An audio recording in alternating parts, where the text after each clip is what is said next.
તો કે અનંત જીવોનું કલ્યાણ કરવા માટે. મહારાજ કે અમારે મનવારું ભરી અને અક્ષરધામની અંદર લઈ જાય છે. એન કેન પ્રકારે આ પૃથ્વી ઉપરનો મનુષ્ય એને મારા સંતોનો યોગ થાય, મારા ભક્તોનો યોગ થાય, એ યોગે કરી અને એને ધામ સુધી પહોંચાડવા છે. એટલે વાલા ભક્તો, હમણાં વંથલી શાકોત્સવ હતો, માણાવદર શાકોત્સવ હતો, એટલે શાકોત્સવની વાતો તો ખૂબ ખૂબ થઈ ગઈ છે. પણ આજે મારે થોડી વાત એ કરવી છે, સત્સંગીઓને ખાસ લાગુ પડે એવી, કે સ્વામિનારાયણ ભગવાન એણે શિક્ષાપત્રી સર્વ જીવના હિત કરનારી લખી છે. અને સાથે સાથે જ્યારે ધર્મદેવ અને ભક્તિ માતા એમના જ્યારે લગ્ન થયા ત્યારે બાલસરમાં પુત્રવધુ ભક્તિ માતા એને પ્રતિવતા ધર્મનો ઉપદેશ આપે છે. ધન્ય સ જનની લોકે ધન્ય સ જનક પુમાન ધન્ય સ ચ પતિ શ્રીમાન યસ્ય ગેહે પતિવ્રતા. જેમની ઘેરે પતિવતા સ્ત્રીનો જન્મ થાય છે, એના માતા પિતા, એના સસરા પક્ષ, એ બધા ધન્યતાને પાત્ર છે. ભક્ત ચિંતામણીના 12મા પ્રકરણમાં પછી ભક્તિએ પૂછ્યું, શુણુ સસરા વૃદ્ધ તાત પ્રતિવતાના ધર્મની કહો વિધે વિધે મને વાત. એવું સુણીને બાલ શર્મા કહે સાંભળજો સુંદરી, ભાખા છે ધર્મ શાસ્ત્રમાં મહામુનિએ દયા કરી. સતી ગીતામાં સતીએ ધર્મ પ્રતિવતાના પીછવિયા, રે જોએવી રીત સુજેવા શિવાય વર્ણવા. ભક્તિ માતા પોતાના સસરા બાલસરમાં એને પૂછે છે. તો ભક્તિ માતાના પૂછવાથી બાલશર્માએ ભક્તિ માતાને પ્રતિવતા ધર્મનો ઉપદેશ આપ્યો છે કે નિત્ય પ્રત્યે પતિની સેવા પરાયણ રહેવું, પતિની આજ્ઞા પાળવી, પતિ પ્રત્યે ક્યારેય કટુ વચન બોલવું નહીં, એમાં ઈશ્વરની ભાવના રાખી સેવા કરવી. અંધ હોય, રોગી હોય, દરિદ્ર હોય અને નપુંસક હોય તો પણ પોતાના પતિની સેવા એ ઈશ્વરની પેઠે કરવી. અને સાથે સાથે આપણું શાસ્ત્ર સત્સંગી જીવન, એની અંદર ભક્તિ માતાને તો બાલ શર્માએ ઉપદેશ આપ્યો, અને તમને બધાને ખબર પણ છે કે દીકરી શાસ્ત્રે જાય ત્યારે દીકરીને બધા ઉપદેશ આપે, પણ મૂર્તિયાને વરાજાને કોઈ ઉપદેશ આપે નહીં. આપે કોઈ? કે ભાઈ હવે તું, તારા લગ્ન થયા છે, હવે તારો રથ છે એ બરાબર હાલવો જોઈએ, બરાબર ધર્મ તું પાળ, જેવો ઉપદેશ પુરુષને કોઈ નથી આપતું. પણ સત્સંગી જીવનની અંદર પ્રથમ પ્રકરણમાં બાલ શર્માએ ધર્મદેવને પણ ઉપદેશ આપ્યો છે. ઉપદેશ શું આપ્યો છે? કે પોતાની જે સ્ત્રી છે, નાવમન્યા ગુણભાર્યા, કે ગુણવાન એવી જે પોતાની સ્ત્રી પત્ની, એની ક્યારેય અવગણના ન કરવી, એને ક્યારેય તાડન ન કરવું, એના પ્રત્યે કટુ વચન ન બોલવું, એને ખોટી રીતે હેરાન પરેશાન ન કરવી. અને જે પતિઓ પોતાની સ્ત્રીને વગર કારણે હેરાન કરતા હોય, પરેશાન કરતા હોય, એના જીવનની અંદર બાલ શર્મા કહે છે અત્યંત દુઃખ આવે છે.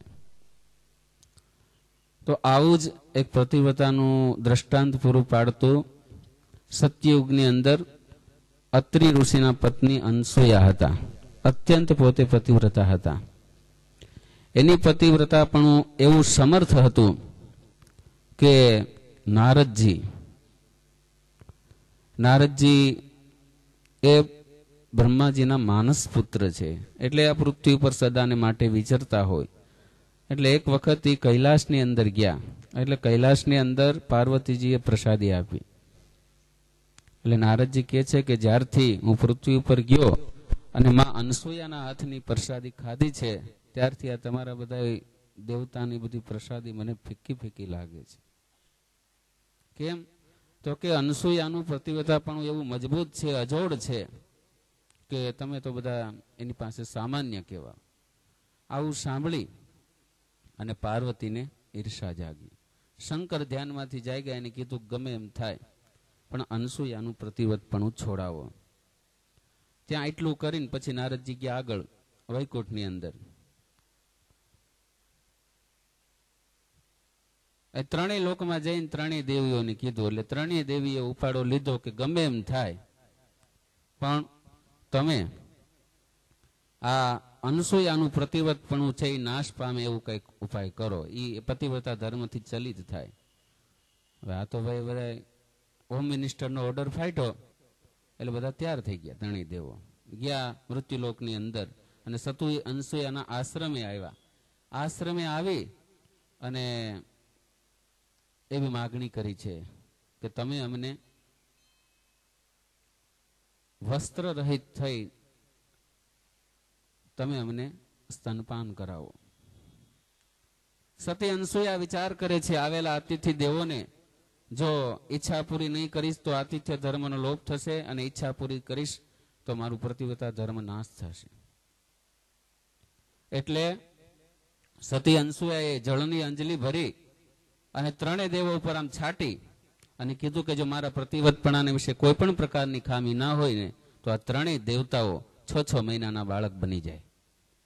પાણીની અંજલિ પડી અને ત્રણેય દેવતાઓ 6 મહિનાના બબલા બની ગયા. પછી 6 મહિના સુધી સતી અનસૂયાએ એ ત્રણેય દેવોને માનું સુખ આપ્યું કે સ્તનપાન કરાયું. હવે આ બાજુ ત્રણેય દેવીઓ ઉદાસ થઈ ગયા. નારદજી ગયા વૈકુંઠની અંદર. કીધું કે નારદ દેખાતા કેમ નથી કે નારાયણ ભગવાન? તો કે તમે પેલા એમ કયો કે અમારા કરતા સતી અનસૂયાનું પ્રતિવતપણું અધિક છે. એટલે લક્ષ્મીજી કહે છે કે નારદ એક વાર નહીં 7 વાર કહું છું કે સતી અનસૂયાનું પ્રતિવતપણું અધિક છે. ત્રણેય દેવીઓને લઈ અને અત્રિ ઋષિના આશ્રમની અંદર આવ્યા છે. ત્રણેય દેવો ઘોડિયાની અંદર પારણામાં 6 મહિનાના બાળક બનીને પોઢ્યા છે. નારદજી કહે છે કે આ તમારા પતિઓ. ત્રણેય દેવીઓએ અનસૂયાની માફી માંગી છે, એના ચરણમાં મસ્તક ઝુકાયું છે અને કીધું છે કે આજથી અમારી ભૂલ થઈ.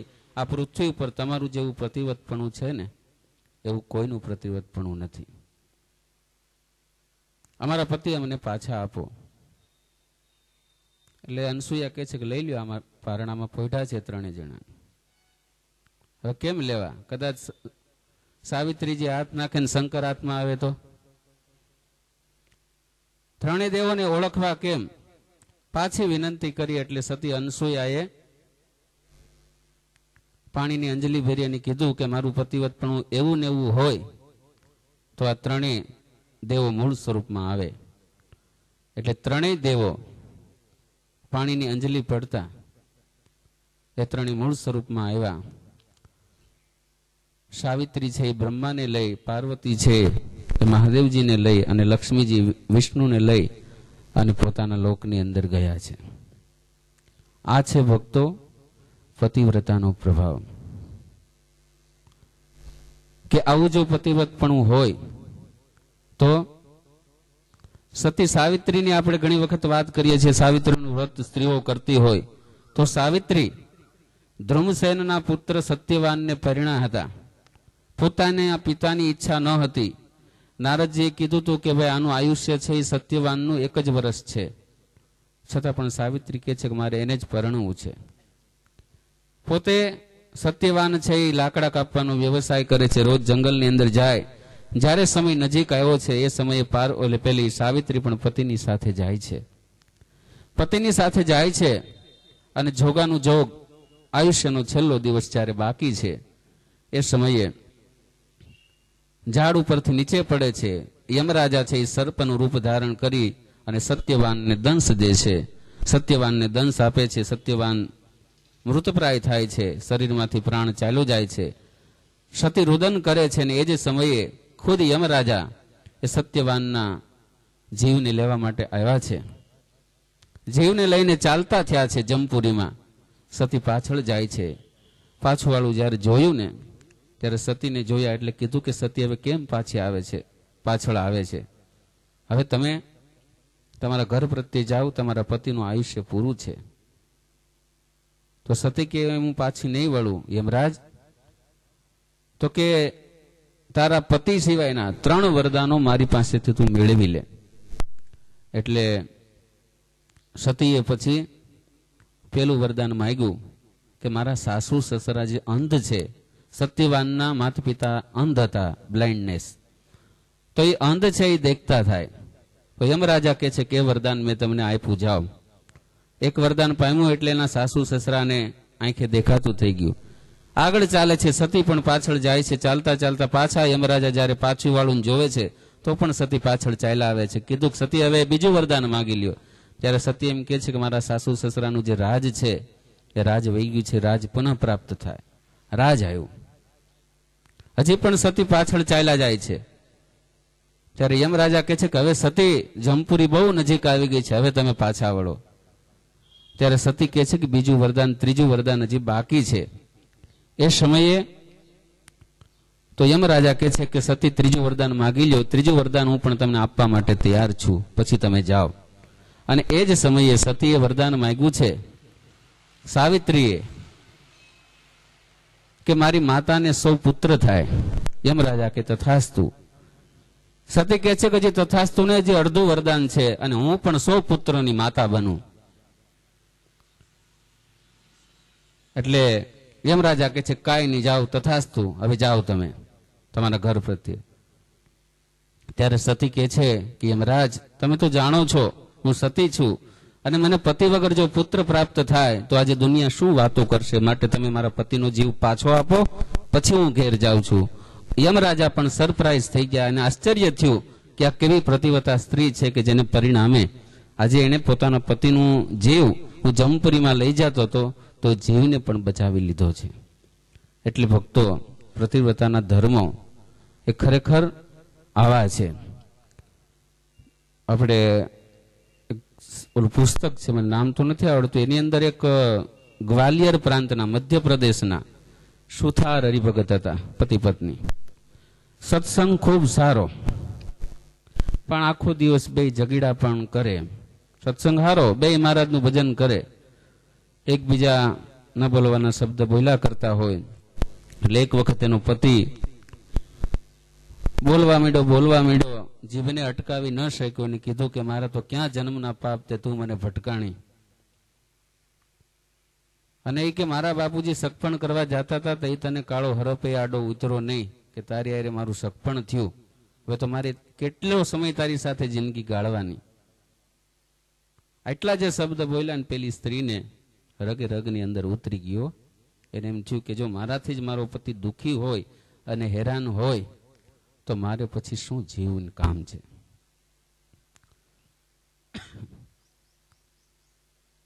એટલે પછી આ તો એને મગજની અંદર ઉતરી ગયું કે તને સાલી કુવોય મળતો નથી. થોડા દિવસ ગયા, થોડા દિવસ સહન કર્યું, પણ આવી રગજગ તો તિખારા જરતા જ રહ્યા. એટલે પછી એને શું કર્યું કે એક દિવસ રાતે ઉઠ્યો, વિચાર કર્યો કે કુવામાં ઝંપલાવું. પણ શિક્ષાપત્રીને યાદ આવી, આત્મઘાતસ્તુ તીર્થેપી નર કર્તવ્યશ્ચ ન કૃદા અયોગ્યા ચરણાત ક્વાપી ન વિશોધ બંધના દિના. એને શિક્ષાપત્રીનો 14મો શ્લોક યાદ આવ્યો કે શ્રીજી મહારાજે આત્મહત્યા કરવાની ના પાડી છે. પણ આ તો ભાઈ સ્વામિનારાયણનું ભજન કરતી કરતી કુવામાં પડ્યો, મહારાજનું ભજન કરતા કરતા. એક બાજુ મન રોકે છે, પણ એનો આવેગ એવો હતો કે હવે આ દુનિયામાં જીવવાનો કોઈ માલ છે નહીં, એટલે કુવામાં પડી. જોજો ભગવાન રક્ષા કેવી કરે છે. કુવામાં સ્ત્રી પડીને અને મહારાજ કુવાની અંદર પ્રગટ થયા અને મહારાજે આંખના ડોળા કાઢીને બાવડું ઝાલીને કીધું કે સાલી મૂર્ખી, મેં ના નથી પાડી શિક્ષાપત્રીમાં કે કુવા આત્મઘાત્યા ન કરવી. પેલી સ્ત્રી કહે છે કે મહારાજ મારી ભૂલ થઈ ગઈ, સોરી. મહારાજે કીધું કેમ કુવામાં પડી, આજ્ઞા કેમ લોપી? કીધું કે મારો પતિ મને બહુ હેરાન કરે છે, પરેશાન કરે છે. અને સીધા ગયા. હો, અને મહારાજે શું કીધું, તું કુવામાં પાણી ઉપર બેસે. પાણી ઉપર કોઈ બેસી શકે? ટ્રાય કરવી હોય કરજો, જીવતા ન રહેવું હોય. મહારાજ એને પાણી ઉપર બેસાડીને સીધા ગામમાં ગયેલા. હુતાર હૂતો તો ને 2-4 હોટી હબોડી. હો, અને ઓને એમ છું કે જમના દૂધ. મહારાજ કે જમના દૂધ નથી, હું સ્વામિનારાયણ ભગવાન છું, તારું ઈષ્ટદેવ. તો કે કેમ? તો કે ઘરવાળીને કેમ હેરાન કરે છે વગર વાકે? તો કે મહારાજ મારી ભૂલ થઈ ગઈ. મહારાજ કે કુવામાં પડી છે અને ઓલો થઈ ગયો ઢીલો. ઓલા ટાયર ટ્યુબમાંથી હવા વહી જાય ને પછી કેવું થઈ જાય ટ્યુબ, એવો ઢીલો પડી ગયો કે બહુ કઠણાઈથી રોટલા એથે ગળવા પડશે. ન બોલ્યો હોત તો હું વાંધો હતો. પણ પછી એમ મહારાજ કે જાય ને કાઢ. એટલું કહીને સ્વામિનારાયણ ભગવાન અદ્રશ્ય થઈ ગયા. અને પેલો આવ્યો કુવાના કાંઠે, જોવો તો એની ઘરવાળી પાણી ઉપર બેઠી બેઠી ભજન કરે છો. ગામ લોકોને બોલાયો કે હાલો હાલો પરચો જોવો હોય તો. મારા ઘરવાળા કુવામાં બેઠા બેઠા પાણીમાં બેઠા બેઠા ભજન કરે છે. ગામ લોકો આવીને જોયું તો કે આ તો ખરેખર કે આશ્ચર્ય કે પરચો કહેવાય. આને વળી પાવર આવ્યો. એક તો એના કુવામાં ઓલા તકરારથી તો કુવામાં પડી હતી કે તમારા ઘરના બેહારો પાણીમાં કે જો ભજન કરે તો. પછી બધાને બોલાવી અને બહાર કાઢ્યા અને પછી 2 જણા હંપી નિરાન જીવન પૂરું કર્યું. કહેવાનું શું છે ભક્તો, કે જે સ્વામિનારાયણ ભગવાને આપણને આવી સરસ મજાની જીવન જીવવાની જડીબુટી આપી છે, તો શિક્ષાપત્રી આપી છે, સર્વોપરી ભગવાન મળ્યા છે, સંતો મળ્યા છે, તો આપણે ખરેખર જીવન વ્યવસ્થિત જીવવું જોઈએ. પણ એ ખરેખર પતિ પ્રત્યે એવી લાગણી હોય તો થાય. એક પતિવ્રતા સ્ત્રી હતી ને, એટલે પોતે ઝરૂખાની અંદર બેઠી હતી અને ખરેખર પતિવ્રતા હતી. એટલે એના પતિ ઉનાળાના સમયે બપોરે બહારથી આવ્યા અને કીધું પાણી પીવું છે. ઓર્ડર કર્યો તો એની પત્ની ઝરૂખામાં બેઠી હતી ને, સીધો ગોળામાંથી ગ્લાસ ભરીને ઠંડુ પાણી લઈને સીધો ધોપકો માર્યો સીધી નીચે. કાંઈ થયું નહીં, કોઈ પ્રકારની ઈજા ન થઈ, કોઈ ખોટકા પણ ના આવી અને પતિદેવને પાણી પાયું, રાજી થઈ. સામેની પાડોશણ હતી, એને જોયું, એને કીધું કે ભાઈ આ તો આનો પતિવ્રતાનો પ્રભાવ તો બહુ સારો છે. મારે કે સતીના ધર્મ શીખવા છે. એટલે પછી અઠવાડિયું સુધી આની પાસે ટ્યુશન લીધું, એમ ક્લાસ કર્યા. પછી કે તમે કેવી રીતે પતિની સેવા કરો છો? તો કે આવી રીતે. તો કે જો મારા પતિ બહારથી આવે ને પાણી માગે તો હું ગમે ત્યાં હોય ત્યાંથી સીધો ઠેકડો જ મારું હોય કે પાણી પાવા માટે. તો આણે એમ કીધું કાંઈ વાંધો નહીં. એને પતિદેવને કીધું કે જો સાંભળો, મારે હવે પ્રતિવ્રતાના ધર્મ શરૂ થાય છે, તમે આજ બહાર જાઓ. તો કે આજે મને તાવ આવ્યો છે કે હવે બહાર જવાની ક્યાં કરે છે? તો કે નહીં, આજ બહાર જાઓ કે. અને કે બપોરે 12-12 આવજો, વહેલા ન આવતા. વાંધો નહીં, કે આવીને પાણી માગજો. ઓલો કે ભાઈ ઓલી સ્ત્રી તો એનો પતિ કેમ કરે છે ને તું તારું ધાર્યું મારી પાસે કરાય છે. તો કે નહીં, બહાર જાવ કે આવીને પાણી માગજો. એ પેલા બીજી વિધિ કરવાની હતી. એને કીધું કે હાલો ભાઈ ગરમ પાણીએ સ્નાન કરી લ્યો, ઉનાળાનો સમય હતો. ઓલો કે મને ભાઈ તાવ આવ્યો છે, તું રહેવા દે. તો કે નહીં, શાસ્ત્રમાં લખ્યું છે કે સ્ત્રીએ પતિની સેવા કરવી જોઈએ. તો પછી તો ધરાર નહોતું નાવું તોય નવરાયું. પછી એને કીધું લ્યો સરસ મજાના દૂધપાક પૂરી ભોજન બનાવ્યા છે કે જમી લ્યો. પતિને જમાડ્યા પછી સ્ત્રીએ જમવું. તો ઓલો કે તને ખબર છે મને કેવી બીમારી છે, તું જમવાની વાત કરે? તો કે નહીં, આ બધું જમી જ જાઓ. એમાંય કઈ પેલું ન થયું. પછી એને કીધું જાઓ હવે બહાર. ઓલો કે છે કે ભાઈ મને આ જોતો ખરી ટાઇફોઇડ તાવ થઈ ગયો છે, આમાં બહાર જવાનું મારી પરિસ્થિતિ શું થાય? તો કે નહીં, જી થાય. અને ગયો બહારથી આવીને બપોરે 12-12 આવીને કીધું કે મારે પાણી પીવું છે. એટલે ઓલી ગ્લાસ ભરીને ત્યારે જ બેઠી હતી. હો, ગ્લાસ ભરીને બેઠી હતી અને સીધો માર્યો કૂદકો નીચે. હાથ ને પગ બે ભાંગી ગયા. હાથ ને પગ બે ભાંગી ગયા. એમ ઓલો પતિ કે ભાઈ હું તને કહેતો હતો કે તું હાથ પગ ભાંગીશ અને તું તારું ધાર્યું મારી પાસે કરાવ છો. તો કે નહીં, મારે પ્રતિવ્રતાના ધર્મ પાળવા છે. એટલે વાલા ભક્તો, પ્રતિવ્રતાના જે ધર્મ છે, ભક્તિ માતાએ બાલ શર્માને પૂછ્યા છે, એવા ધર્મ જ્યારે આપણા સત્સંગ જીવનની અંદર, સત્સંગીઓના ઘરની અંદર પડાય તો એ ખરેખર બહુ વ્યાજબી અને વ્યવહારુ કહેવાય. અને તમે સમજો તો ભાઈ લગ્ન શા માટે કર્યા? તો કે સુખી થવા માટે. હવે એક રથના પૈડા જો બે બરાબર ચાલતા ના હોય ભક્તો, તો ખરેખર આપણી કમનસીબી કહેવાય કે દુર્ભાગ્ય કહેવાય કે સંતોની સાથે આપણે રહેતા હોય, સત્સંગ કરતા હોય, મંદિરે જતા હોય અને કોઈ કોઈની પેલી ઓલી ન હોય તો એ શું કહેવાય? એક વાણિયો હતા ને, વાણિયા, એ તો આમ તો પાકા હોય બધા, એ તો આપને ખબર જ છે, કેમ કે ભગવાન પાસે મોર ફૂકી ગયા હતા બુદ્ધિ લેવા. તો એ વાણિયો ને વાણિયારી બે બાંધે, પણ વાણિયો એવો પાકો કે વાણિયારી છે ને વાણિયાને મારે ધોકે ધોકે. એટલે પછી ઓલો બહાર સંભળાય તો હવે ખોટું લાગે ને એમ. એટલે વાણિયાને વાણિયારી મારતી જાય ધોકે ધોકે, વાણિયો એમ બોલતો જાય કે લેતી જાય. એટલે બહાર એવું સંભળાય કે વાણિયો છે એ વાણિયાળીને મારે છે, પણ મારતા તો અમે.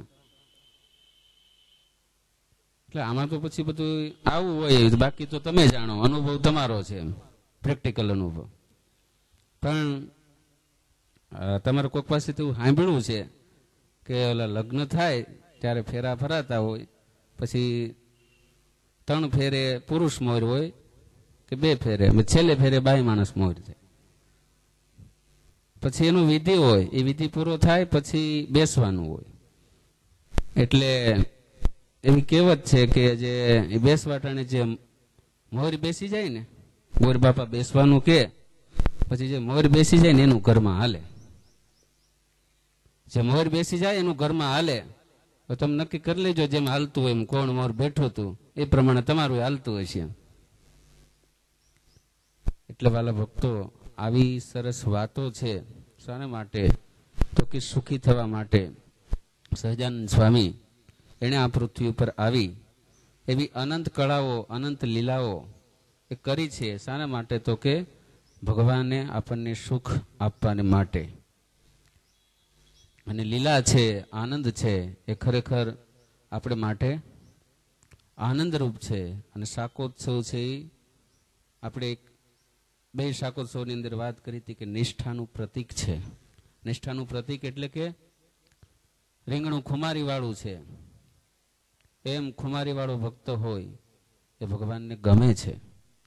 જ્યારે ગઢપુરની અંદર દાદા ખાચરના પિતાશ્રી એભલ ખાચર જ્યારે ધામમાં ગયા, ત્યારે વાળા ખાચર ને ખુમાણ આ દરબારની આખી પરજ નોતરી હતી. એ સમયે જોગીદાસ ખુમાણ એ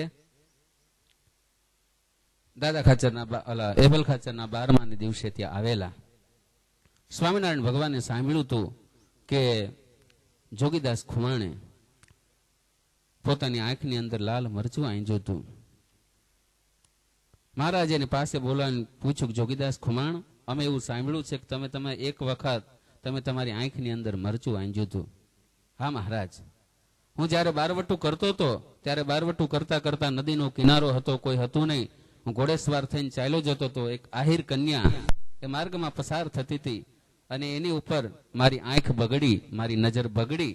અને પછી મને એમ વિચાર થયો કે હું કોણ છું? મારી માએ મારું નામ શું પાડ્યું છે? મારી માએ મારું નામ પાડ્યું છે જોગીદાસ, એટલે કે સાધુઓનો દાસ, સંન્યાસીનો દાસ, સંતોનો સેવક. જોગીદાસ આવું મારું નામ પાડ્યું છે. અને મારી માએ મારું નામ જોગીદાસ પાડ્યું છે. અને મારી નજર જો પર સ્ત્રી સ્વામી ભમતી હોય, એના તરફ મારી આંખો બગડતી હોય, તો મારું નામ લાજે, મારી માનું નામ લાજે. એટલા માટે હે શ્રીજી મહારાજ, મેં મારી આંખની અંદર મરચું આંજ્યું હતું. એટલે વાલા ભક્તો, બહુધાએ સ્વામી બાપાના યોગની અંદર આવેલા આવા હરિભક્તો અહીંયા બેઠા છે. તો આપણે ખુમારી રાખવાની છે કે આપણને ઈષ્ટદેવ કોણ મળ્યા છે, ગુરુ કોણ મળ્યા છે. અને વર્તમાન કાળે ગુરુ સ્થાને બિરાજેલા પરમ પૂજ્ય દેવપ્રસાદ સ્વામી, એનો આપણને સતત સહવાસ મળ્યો છે. દર્શન, કથા, વાર્તા, એનું આપણે સુખ પ્રાપ્ત કરીએ છીએ. તો જોગીદાસ ખુમાણની જેમ આપણને પણ હૃદયની અંદર એવી ખુમારી હોવી જોઈએ કે આપણને કોણ મળ્યા છે. એ જો ખુમારી રહે તો આપણું જીવન છે એ વ્યવસ્થિત, ક્યાંય કરતા ક્યાંય અટકતું નથી.